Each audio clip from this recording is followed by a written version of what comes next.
Hello, everyone. Welcome. Bienvenidos. Welcome to Meet Me at the Metaverse. Un placer. Hello, everyone. Welcome. Welcome. I know that people are joining us on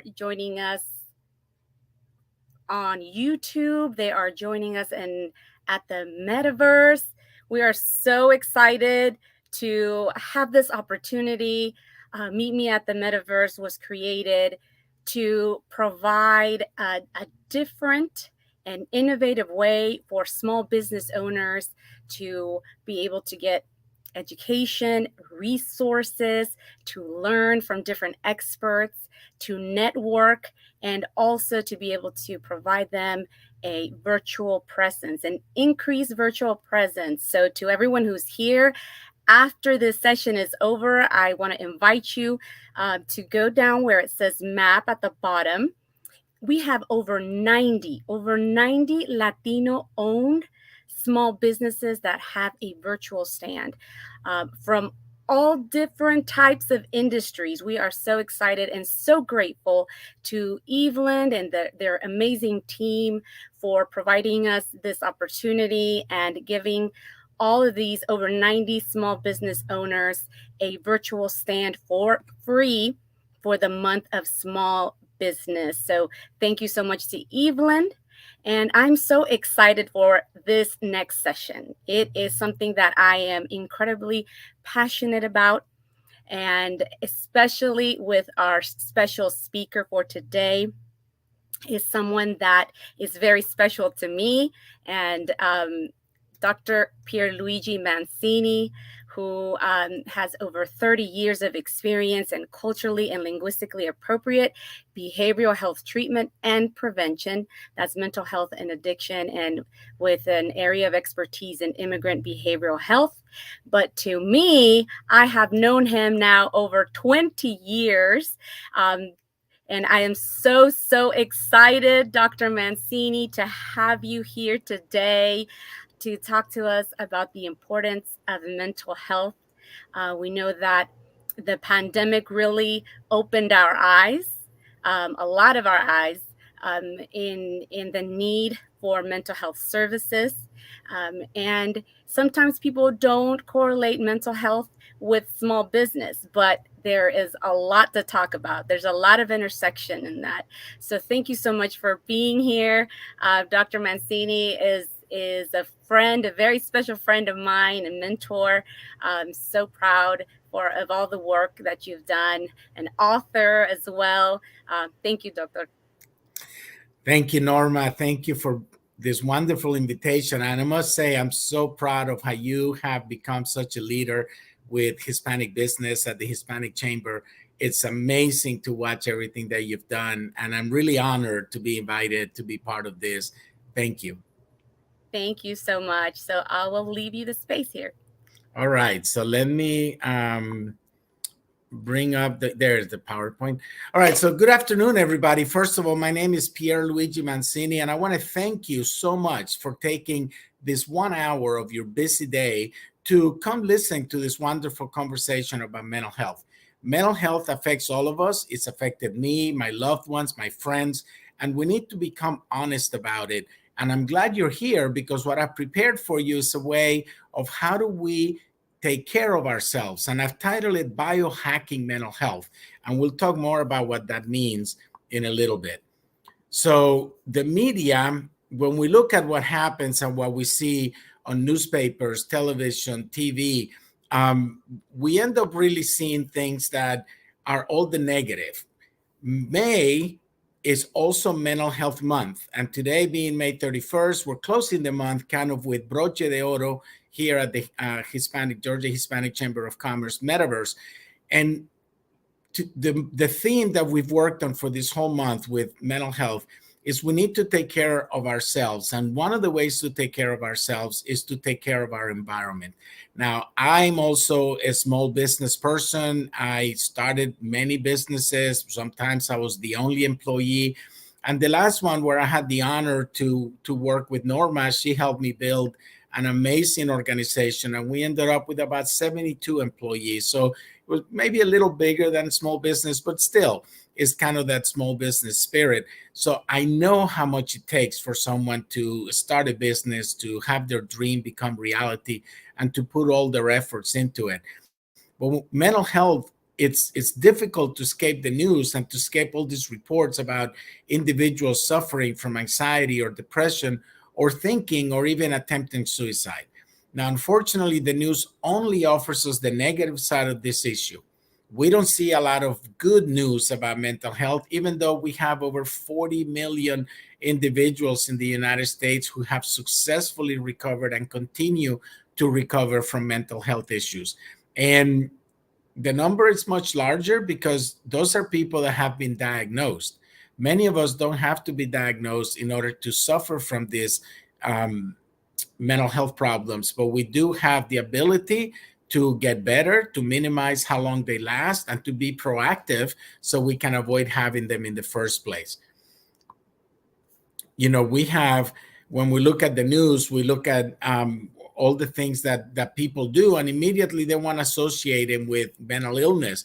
And I want to make sure that we clarify that as we're talking about mental health, is all of these shootings, all of these horrible things that we hear about really have nothing to do with mental illness.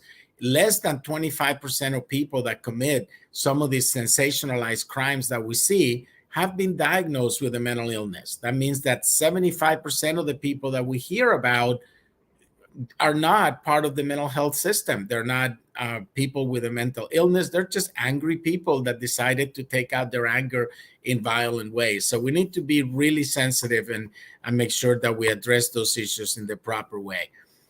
Where we are today, employers across the globe, small companies, large companies, now recognize that protecting and supporting the mental health of employees is vital to the future of the business. Now, I want to make sure that I have this caveat here. When I say mental health of the employees, I'm also talking to you, the small business owner, the individual that had a dream become a reality. I want to make sure that you put yourself in the forefront of when I talk about how we're going to support our employees.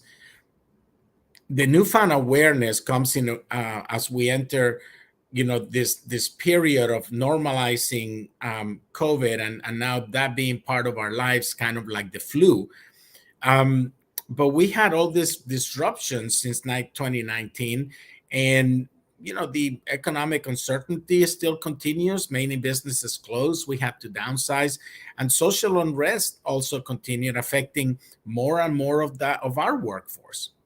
So more employees started dealing with mental health challenges, whether they're working from home and having the family at home, or having this hybrid new reality, or some that just had to go back 100% in person.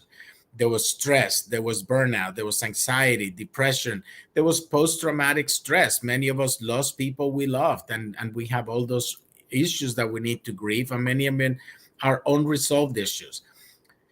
More employers, however, are beginning to step up and recognize. So, all of you who are watching us today are part of that group that said, hey, we got to start paying attention, because we want to make sure that we have the best workforce, the most productive workforce, because a happy workforce is a productive workforce. So, we have organizations that are increasingly launching policies, programs, different ways to support employees that are struggling, and beginning to evolve that conversation about what does mental health at work look like.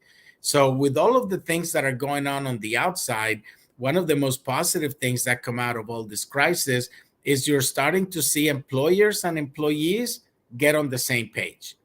It used to be shocking when you heard of an employer that gave someone a mental health day. Today, that's part of a normalization of the conversation, which is another thing that you hear me talk about here and in other places where I speak. We must normalize the conversation about mental health. It shouldn't be any different that if I'm talking to a friend of mine and I tell him that I dislocated my shoulder, or I have the flu, or something worse, that I have diabetes or cancer.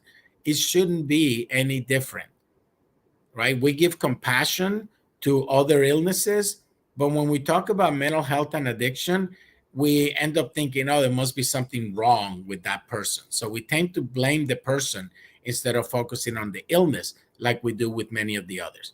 So to better understand these challenges, priorities, and attitudes shaping mental health at work today, there were a lot of surveys that kind of came up with the information that I want to share with you, um, of how we can biohack mental health.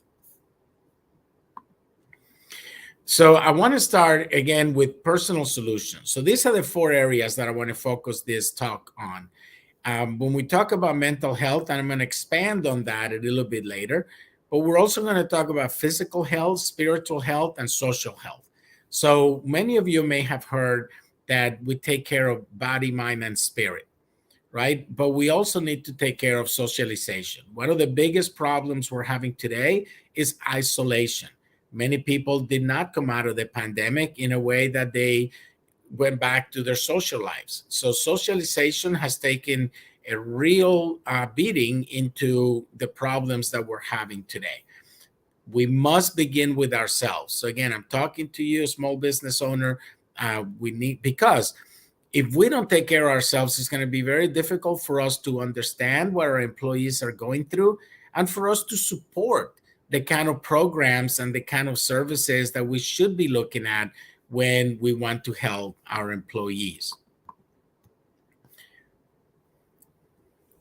So in mental health, I'll just briefly give you a synopsis because there's going to be a lot more about this, but I wanted to start with mental health.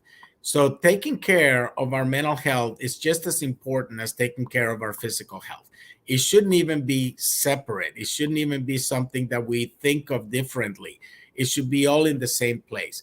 It involves nurturing your emotional and psychological state in order for us to achieve overall wellness. Now, notice I say wellness.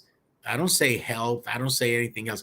It's wellness. It's overall wellness. It's a place where we feel complete, where we can feel that we can function at our highest level, that we can thrive. Practicing self-care is essential. This includes things like setting aside time for relaxation, engaging in hobbies, and practicing mindfulness or meditation. I'll give you a little mini hack right now.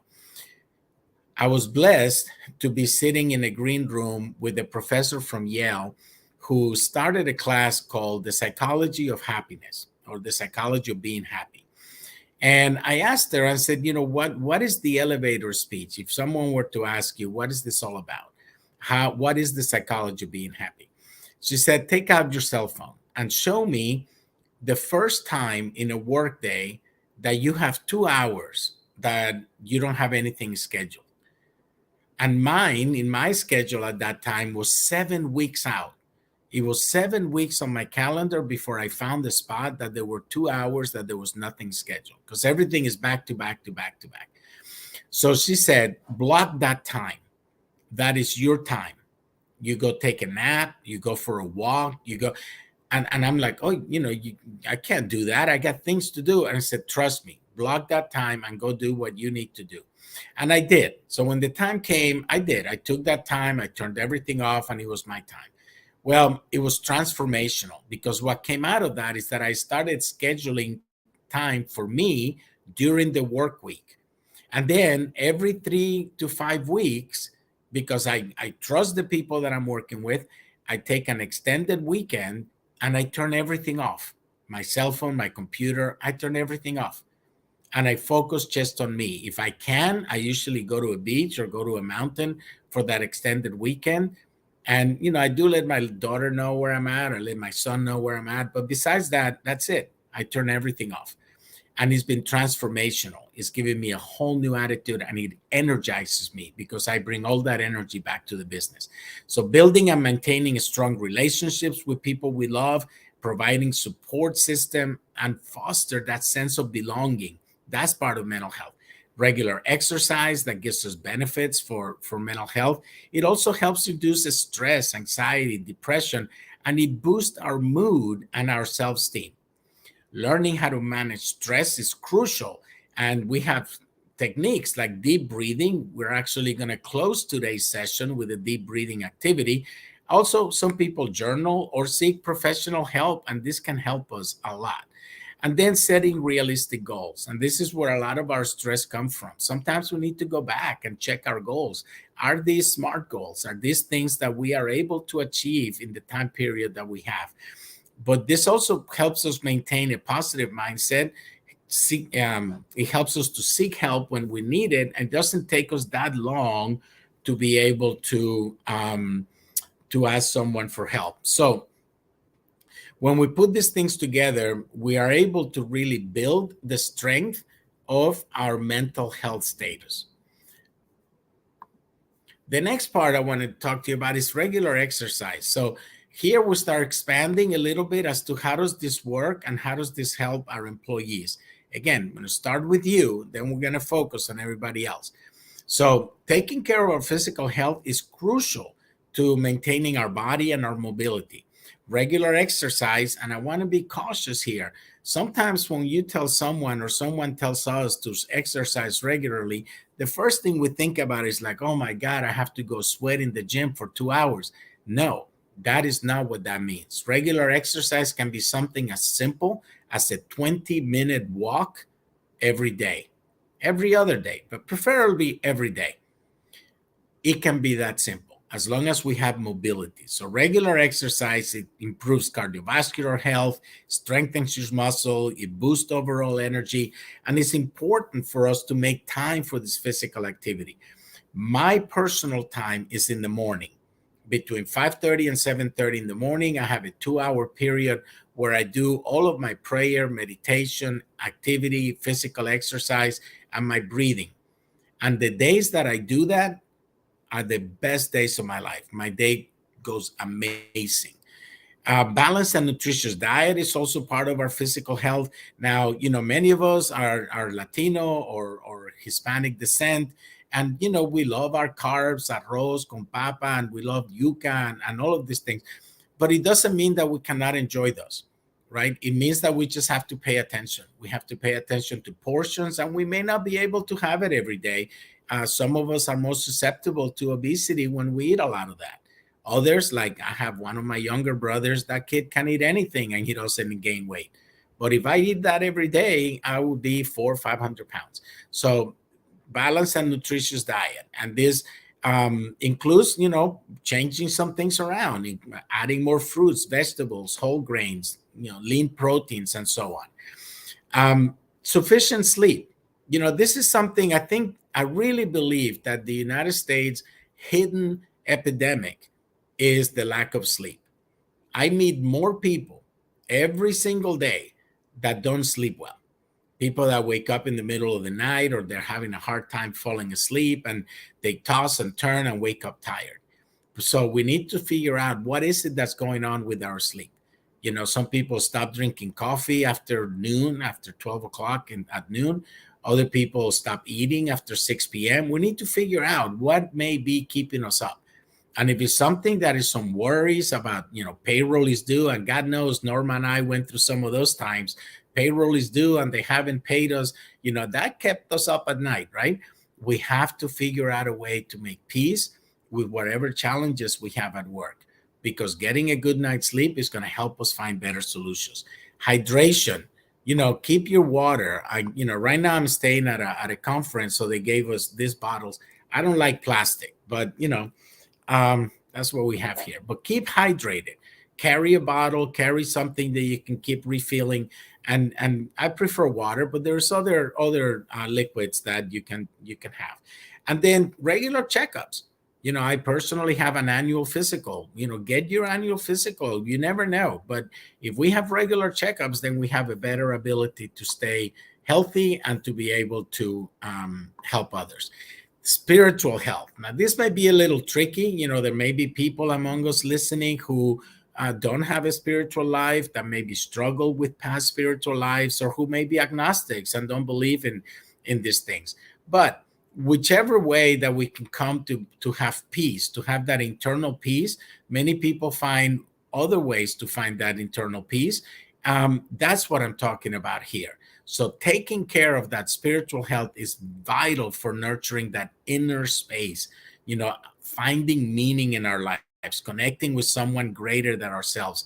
I was one of those people that I was truly blessed 25 years ago to have found my mission in life, right? And once you find your mission in life, when you get the opportunity to do what you love to do, you will never work a day in your life, because every day I wake up and I love what I do. I'm grateful every day for what I do. So engaging in regular spiritual practice could be meditation, could be prayer, um, could be contemplation, quieting the mind, cultivating mindfulness, and working on that inner self. That is critical. Some people choose nature. So this, you may be able to achieve this by spending time in nature, appreciating the beauty, the awe of this world around us. Sometimes, we walk to work, or we take the bus, or we drive to work, and we miss all the beauty that's around us. Well, sometimes that helps. Self-reflection and introspection, for business, many of you went to business school. They talk to us about write your goals in the morning, review your goals at night. What did you achieve? What went wrong? What didn't you achieve? It's the same kind of principle here. We need to be able to understand ourselves through that introspection. Seeking out supporting communities. We're not meant to be alone. So finding people that think like us, that believe like us, and getting together occasionally, it's also going to be important, because we get to have these philosophical discussions, and this gives us that shared sense of belonging, and we get the opportunity to be with people with shared values. And then acts of compassion and service towards others. So many of you may have been part of leadership programs, and you know that every leadership program talks about servant leadership. It's for us to give away, to be able to understand that all the benefits that we have today, the opportunity to live this wonderful lives, will be a lot better if we give our time away. So there's always somewhere someone to help. Something as simple as donating blood.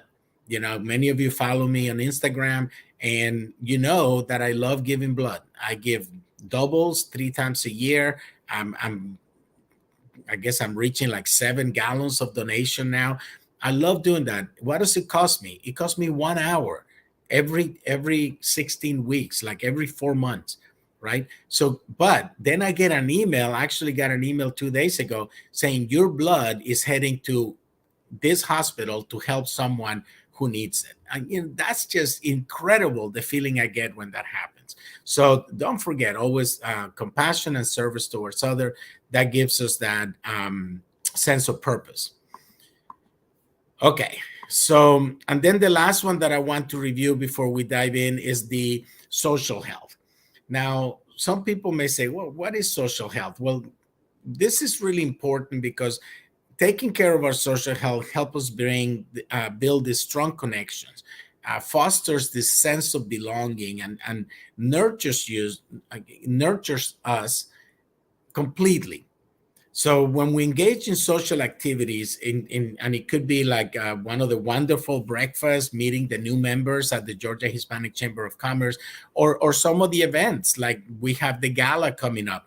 It's a great opportunity for us to have that sense of belonging, for us to nurture that overall well-being when we engage in these activities with people that we respect, people that we like to meet, or we meet for the first time, and we begin to build those important relationships. Also participating in community events. Every weekend here in Atlanta, there's something going on. There's no excuse for us not to be able to attend any community event. Cultivating good communication skills is really important when we foster healthy relationships, specifically active listening. So active listening is when someone is talking to us, that we're actually hearing the words, not thinking about how we're going to respond to them, but actually listening to what they have to say, so we can better contribute when it's our opportunity to speak. And that builds stronger social connections. Another thing for small business owners that we sometimes struggle with is setting boundaries. Especially in Hispanic Latino communities, we hate to tell people no. We're afraid that people are going to reject us. They're going to talk bad about us. Van a chismosear. Pierluigi didn't do that, and he said no. Well, I'll go back to how I started this talk. You need to put yourself at the forefront of this mental health business, because if you say yes to everything, then you're going to lose yourself. You're going to be overwhelmed, and you're not going to be able to be of service the way that you can be. You're not going to be able to optimize your activities, your life, and your behaviors in order to be the best person that you can be for you, for your family, for your business, and for your employees. So it's okay to say no. It's okay to say no. Sometimes you have to say no. And then engaging in self-reflection and self-care. And that's the example I gave you. I turned everything off for a couple of days, and it's just a brain break. Not to have to say, oh my God, what is that? Where's my phone? Who texted me? And we need to do that for ourselves. In this one, being the last thing I'll say about this is being supportive and kind towards other people. We need to be able to help build that social environment and help create a sense of belonging for everyone involved. So we need to prioritize these practices so we're able to enhance or engage in social health. All right. So let's talk about workforce solutions and biohacking your mental health. So now that you understand that you need to take care of yourself first in those four areas: mental health, physical health, spiritual health, and social health, how are we going to help our employees? How are we going to be able to provide activities? Now, some of you may not have heard the term biohacking. So if you own an Apple Watch or a Fitbit, you are a biohacker. So this term it's come in about the last 10 years when it started coming about, and it describes taking control of your own biology and enhancing your own performance. So there are many forms of biohacking, from the simple forms of lifestyle changes to extreme measures like implanting technology and genetic engineering. I'm not going to cover those issues in this talk. But there are hundreds of biohacking methods out there, with more being created every day. But what we're going to do is I'm going to show you the top 10 most potent and accessible biohacking methods being used for mental health and well-being, and to give you some practical tips on how you can implement these in your lifestyle, in your organization, and anywhere else that you would like to do it. So when we talk about workforce solutions, I want to make sure that we talk about this area. So the first thing we need to be very conscious about: the employee mental health crisis is worsening. Employees' mental health is on an all-time low. The survey that was held at the end of COVID, 31% of workers surveyed said that their mental health declined over the past year. And that was an increase of about 50% from the year before. There's other studies that put that number at 50% of employees are reporting that their mental health deteriorated in the last couple of years. Number two, most employers are prioritizing workforce mental health. So the same survey, and this one focused on employee benefits leaders, shows that many organizations are well aware of the greater need for workforce mental health resources, and they consider it a priority. So 92% started providing mental health support for people as a priority in their work. Now, it varies what kind of support you make available, but 92% of them acknowledged that this was needed. 93% said they expected to stay that way for the next 3 to 5 years. And also, these benefits professionals said that they had higher expectations for companies' medical plans, employee assistance program, or even dedicated mental health benefits since the start of 2021, because the same amount believe that employees hold the same higher expectations. And 87% believe workers' expectations for greater mental health support will continue over the next few years. Now, many of you may have already interviewed people, and it used to be, what are your benefits? What is the salary? What is the schedule? And now people are asking specifically, what are your mental health benefits in this organization? And then the demands include open, supportive culture. So, there's a silver lining in this myriad of workforce mental health obstacles, and is the positive impact of more open, supportive company cultures where employees feel comfortable talking about their mental health struggles. So while we still have a disconnect between employers and employees' perceptions of openness around mental health at work, 32% of workers said mental health is not discussed at all in their workplaces, while 6% of benefit leaders said the same. Employers appear to be fostering more mental health related discussions, and employees are paying attention. So, if we're going to open up a mental health space in our company, we need to respect that, because otherwise we'll be causing more harm than good. If we ask someone or we tell our employees, this is a safe place for you to talk about your mental health, and someone begins to struggle and they need to take time off or they need to have some flex, and we tell them, oh, no, absolutely not, then that defeats the whole purpose. So we have to be extremely conscious as we apply new rules or new ways for us to support our employees in doing that. So, biohacking, the first one, optimize your diet. And this has both personal and employee ramifications. So most people don't realize that dietary intake plays an important role in influencing mental health functioning and processes. The foods that you eat serve to optimize mental health, or the opposite, to create imbalances. Now, those who eat a lot of sugars and carbs tend to have more mental health problems compared to individuals who eat lots of vegetables, fruits, whole grains, meats, and vegetables. Now, how does this apply to employees? Many of us have different types of food at work. It could be a full cafeteria, or it could be vending machines. Well, as employers, you have control of what food is around your organization, what food is available or accessible to your employees. A lot of the times, we also have different restaurants around the area. Well, if we start choosing the healthier restaurants, and if we make connections with the healthier restaurants and begin to help our employees use those restaurants, then we are helping them get optimization of their diet. There's also different types of diets that, what do? We count calories? Do we count amounts?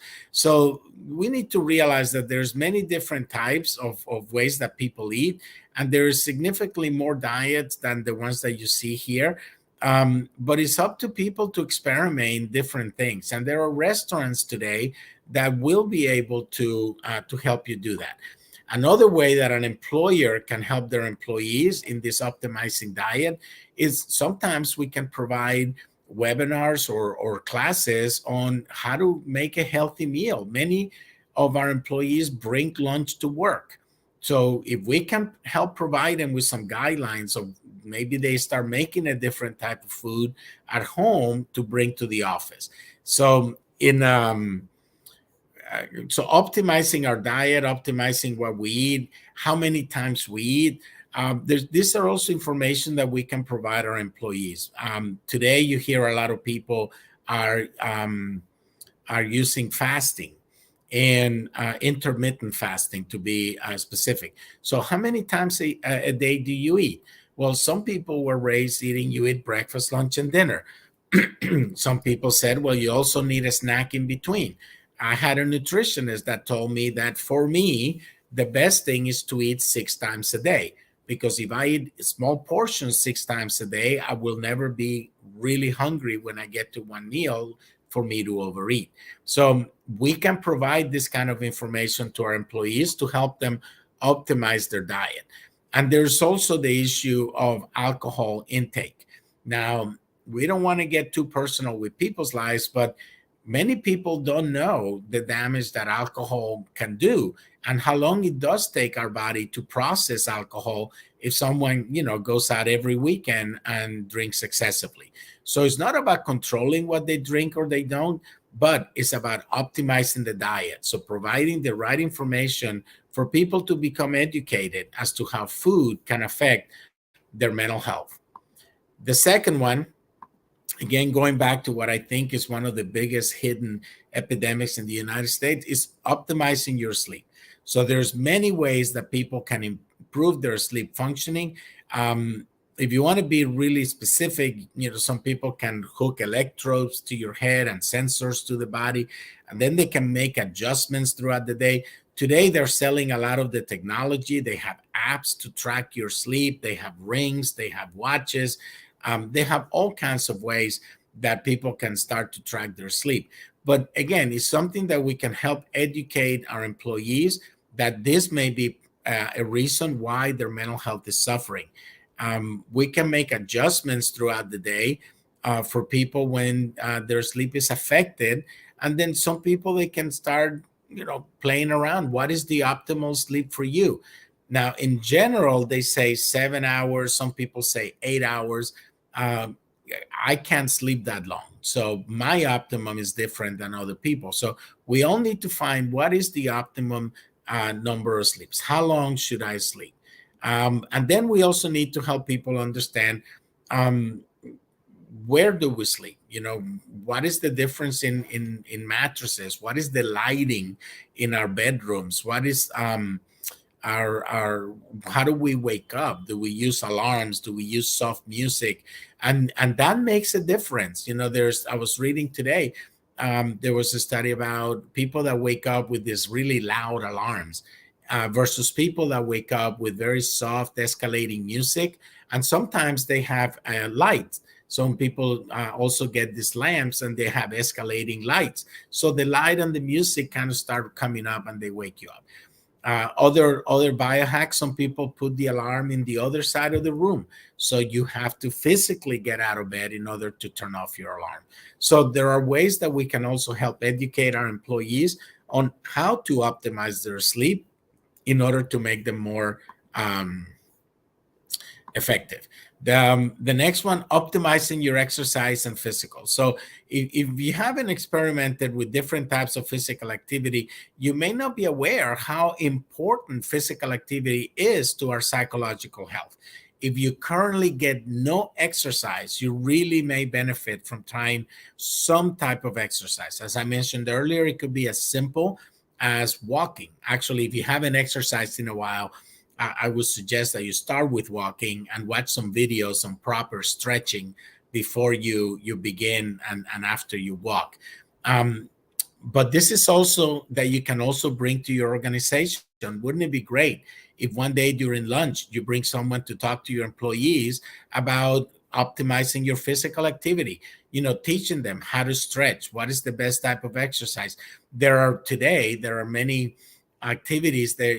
I was watching chair yoga. So you can do some activities using a chair for those of us that are getting a little older, that we may not have the ability to do what we used to do 20 years ago. Well, there's other ways that we can still maintain our physical health. How long do you exercise? Again, if the longer, the better. Some people, a couple hours a day is fantastic. Some people go to another extreme, but I don't have time to talk about that.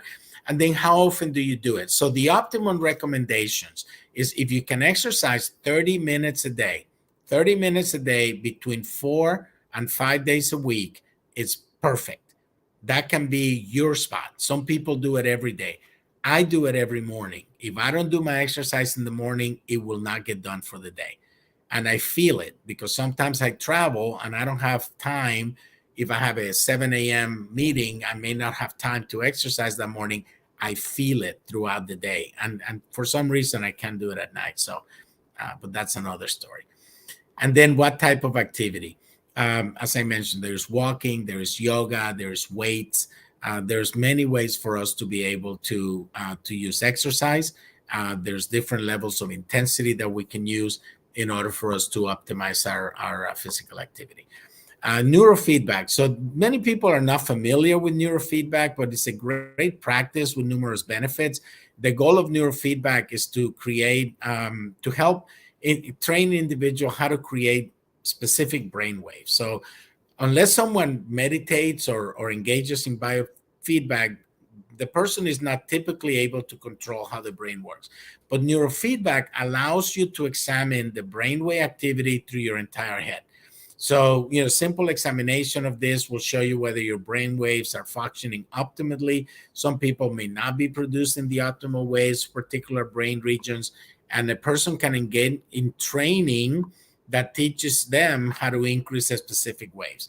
So this gives people more control over the way their own brain works. The problem is that it can be expensive and it can take several sessions before the person gets the hang of it. Most people prefer to go to a professional. They get an EEG reading and then determine what can be done. And there's other programs. There's something called Neuroptimal Personal Trainer Bundle that allows people to train themselves. Neurofeedback can be beneficial for people suffering from depression, anxiety, and other conditions. But it's really, the goal is to give you training of how to control the electrical activity throughout your brain. And it's not an easy biohack, and it can be a little complex, but I wanted to include it here because it has helped a lot of people. There's also something called heart rate variability. So heart rate variability is the variation in time intervals between heartbeats. So research shows that individuals with low heart rate variability tend to be more prone to stress and anxiety disorders. So those who have higher heart rate variability are less likely to develop trauma and some other forms of stress. Now, fortunately, you can take full control over your heart rate variability by consciously training it. Your Apple Watch has a function to do that, and there's other apps and there's other ways that you can also achieve this. Well, there are many apps that can increase your heart rate variability. There's only a couple that can be recommended. There's one developed by Heart Math Institute, and they have a device called the EM Wave 2, and serves as biofeedback. There's also something called Inner Balance, which is another app, and you can, you purchase a sensor that hooks from your phone to your ear. It's around $100, I think, if it's still the same thing. But it may seem expensive, but it really can help reduce stress. And again, it's another one that has helped a lot of people. We have the technology today to really help ourselves have better mental health and achieve optimum mental health. Supplements. So many people take supplements for conditions like anxiety, depression, and others.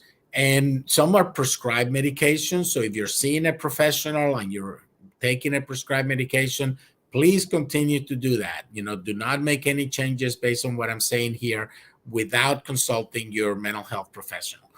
And so there's supplements, and then there's prescribed medication. So when you're dealing with your mental health, I always recommend talk to a mental health professional. Going to a supplement, a vitamin store, an herbal store, and just getting something because you read it in the internet may not be the best thing to do. Even if it's helpful, I would suggest go talk to a mental health professional. Not all mental health professionals are prescription happy. There are many mental health professionals that prefer to use natural remedies. They prefer to use vitamins and herbs. So you need to find the right person to be able to help you do that. The meditation. So we have, if you haven't done meditation before, this may be difficult to understand, but something is a very simple act.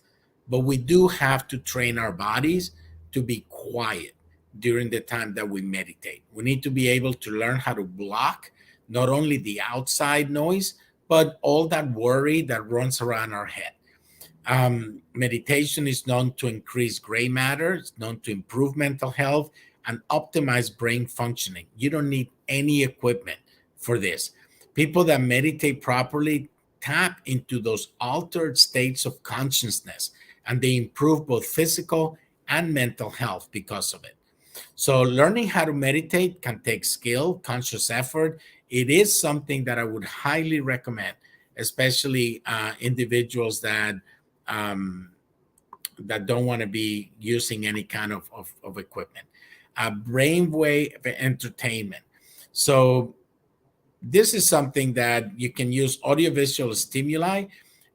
I personally use something that's called Brain Tap. So you can go to braintap.com if you want to learn more about that. And it's life changing. There's over 2,000 and they're 20-minute sessions. You put these headphones on that have flashing lights on your ears or on your eyes, and you sit there for 20 minutes and you listen to a very soothing voice give you an amazing message that will help you reframe maybe negative messages that are running around your brain.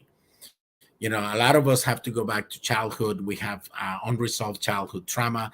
Maybe some of us heard messages growing up, you're not good for anything, or I'm sorry I had you, and whatever negative messages we may have heard. We can retrain the brain. If we've abused alcohol and drugs and killed millions of brain cells, we can retrain the brain. The brain has an ability to heal itself like no other. And there's something called neuroplasticity that proves how the brain can correct itself.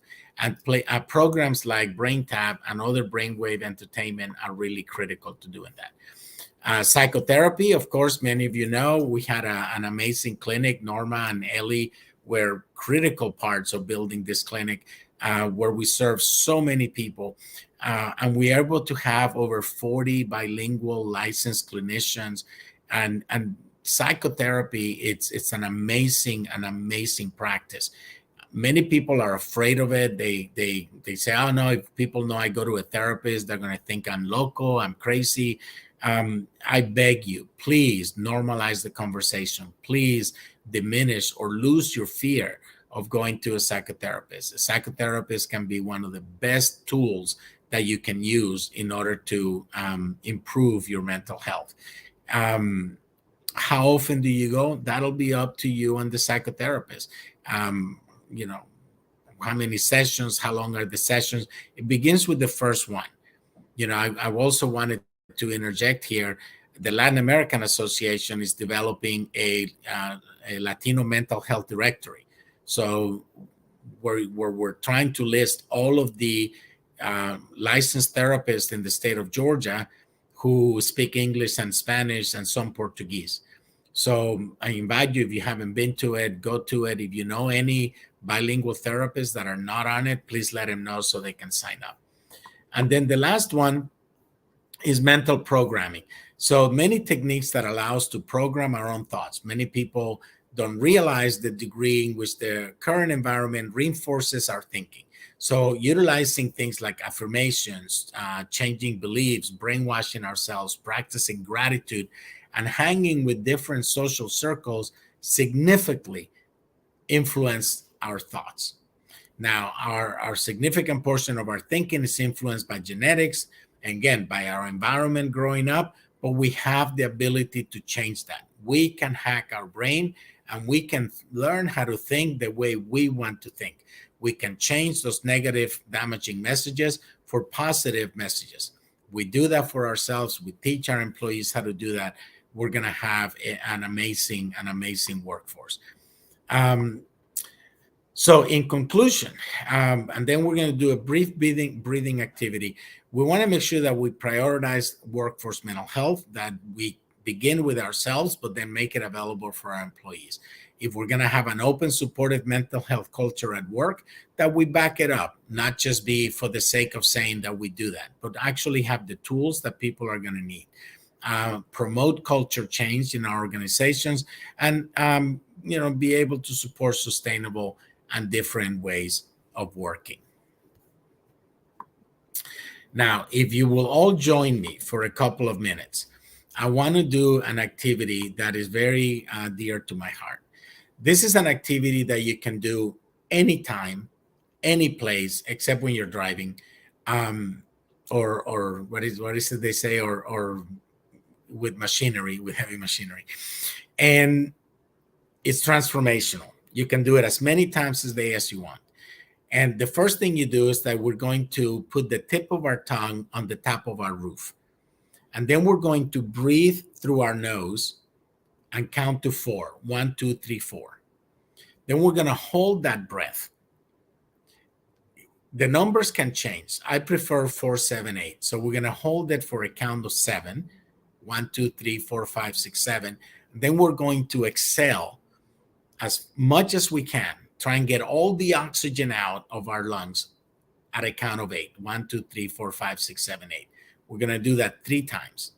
Okay, so join me. If you want to close your eyes, tip of the tongue on top of the head, and we're going to inhale to a count of 4. 1, 2, 3, 4. Hold it for a count of 7. 3, 4, 5, 6, 7. 5, 6, 7, 8. Sit there for a second, and we're going to do it again.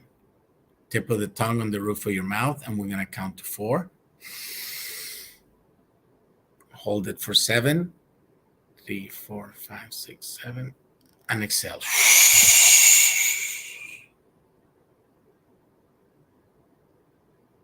And sit there for a second. And one last time. Tip of the tongue, roof of the mouth.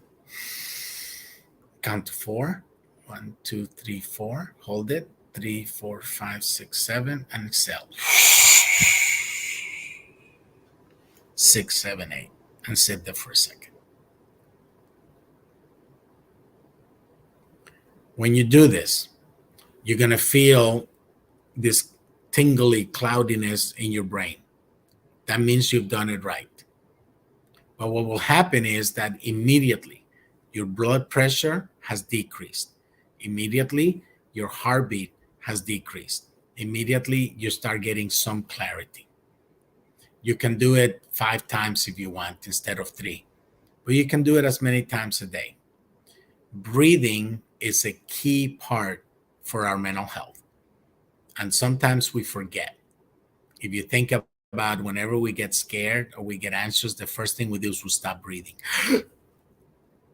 So we need to make sure that we learn and we continue to breathe. I also wanted to let you know that I have a new book out. You can get on Amazon.com, or if you want a signed copy, you can go to multiculturaldevelopment.com. And if you want to reach me, you can take your cell phones out, open your camera, and take that QR code will take you directly to my website where you can contact me. And with that, Norma, I'll turn it back over to you, see if there's any questions. Hi, Doctor. Wow, that was incredible. I needed to do that breathing. Hadn't done it in a while. And a lot of the conversation, it's so important. And, many of us, I was working with you for over 16 years and so passionately about mental health. And sometimes you forget about yourself, right? You're always thinking about telling others to make sure that you're focus on your mental health. But I love that you started with focusing on yourself first. Make sure that you're taking care of yourself. I really love that. And I liked a comment that someone said that they really liked the holistic approach of the presentation, which, to us, that means a lot because that was central to what we did. Right. And doing it a holistic approach, that's what we are, right? We are made up of the spirit and physical and mental. So it's so important that we take care of all of that. Yeah. Thank you. So I have some quick questions here for you. Okay. What strategies or initiatives have you implemented to promote mental health awareness and support among your employees? Excellent question. So one easy one is every month of May, you can have an activity in your office. It's not only a small business month, but it's mental health awareness month. Right. So you can have activities, you can print t-shirts or buttons and have people become aware. And you can have contests among your employees. What have you done to improve your mental health? The other thing is that you can have all of these or some of these suggestions that I made today as activities for that month. Maybe every week you have a special theme for that week, so people can participate, maybe a meditation speaker, maybe a nutritionist, maybe um, something like that. If you have a newsletter, you can put out resources like the directory, or there's many other resources in English and Spanish and Portuguese that you can have to help educate people. One of the things that I'll never forget, because we were doing some of this at the clinic, Norma, without knowing we were doing some of this. But I'll never forget, one of the greatest things that we used to love was our monthly lunches. We would have a no business lunch just to have employees come in, have a downtime, get to visit with each other, talk about their lives, and have a nice meal. So things like that are very easy strategies to implement. I loved those meetings, those not known business meetings. How This is an important question. How do you encourage open communication and create a safe space? That was such an important thing that you said, a safe space for employees to discuss their mental health concerns. Excellent. So this, again, it starts with leadership. So if the business owner, for example, went through a bout of depression and they were open about it, they told their employees, listen, I needed to take some time off because I was struggling, my family member passed away or whatever reason, and they went to take care of themselves emotionally, that sets the tone. That gives people permission to talk about it. So, a safe space could be for individuals to be able to talk with their human resources manager or their supervisors in a way that those human resource managers and supervisors have been trained to listen to the employee without judgment, but then to also be empowered to let them know, hey, listen, if you need a day, if you need to go home right now, let's figure out how we're going to cover your work, and then you can go take some time. So that's kind of what that safe space means, that if we're going to ask people, it's okay to open up, that we as an organization have the policy and procedures in place that we can then be able to cover someone that needs to go home for the rest of the day because they're having an episode of mental health. Yeah, that's so important, that if we're going to say that mental health is important for us, that we have to provide that space for everyone. How do you promote work-life balance? We hear that a lot, right? And prevent burnout among your employees. Oh, that is, the ultimate question. In my world, we lost so many clinicians to burnout during COVID, Mm. and many of the people listening may have had a difficult time finding an appointment if you did want to see a therapist. Some places, some people had 6 month wait or longer in order to take a new client in. So the way that we do this in an organization is by being able to provide tools. So, for example, in depending on the size of the space or the building of the organization, you may want to install a small workout room. It could be a treadmill or a bike and some weights. So, if an employee during lunch or during their break they want to go work out or want to do something, then they have the opportunity to do it right there instead of having to, go to a gym after work or things like that. You can provide the tools right there. The other one is, if you do provide food or provide vending machines, change that, make it healthier options for employees to have. Burnout a lot of times it's for two reasons. We either overwhelm our employees with more work that they can really handle, or don't really account for downtimes when somebody's not going to be able to do that. We're not prepared to cover that. So that increases the stress, and many people are afraid they're going to lose their jobs. And it's really not fair to be afraid of losing your job because of a medical condition, which this is.